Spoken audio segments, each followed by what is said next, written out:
यजीदियों, तुम क्या समझ रहे हो कि मैं कौन हूँ? अरे ये तो मशीयत इलाही है, अल्लाह का हुक्म है और अब ना ललकारो, इसलिए कि इम्तिहान का वक्त खत्म हो चुका है, अब यहाँ से शान का वक्त शुरू हो चुका है। यहाँ चाहेगा तो इमाम हुसैन का शहजादा अपनी शान दिखा सकता है। और ये 22,000 का नशर क्या है? अगर 22 लाख वो तो हजरत इमाम ज़ैनुल आबिदीन ने कहा कि बूढ़ी माँ जान, कहो क्या मामला है? कहा बेटे मेरे घर पे चलो।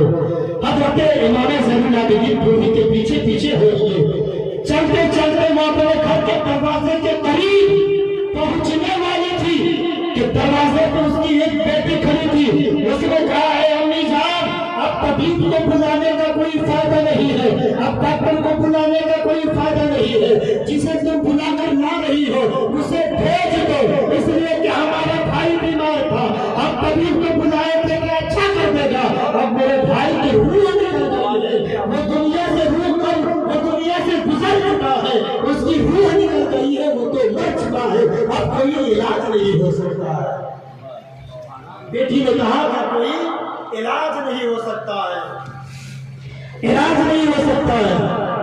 हजरत इमाम ज़ैनुल आबिदीन हुज़ैफा ने कहा कि बेटा मैं माज़रत चाहती हूँ, तुम्हें इतनी मुसीबत में, इतनी परेशानी में मैं अपने घर तक लाई और उसके बाद वापस भेज रही हूँ, ये मुझे अच्छा नहीं लग रहा है, लेकिन मैं माज़रत खा हूँ, माफी मांगता हूँ कि तुम चले जाओ यहाँ से। जो मेरा बेटा बीमार था अब उसकी बीमारी खत्म हो गई है, यहाँ तक कि वो खुद ही खत्म हो चुका है, वो खुद ही खत्म हो चुका है।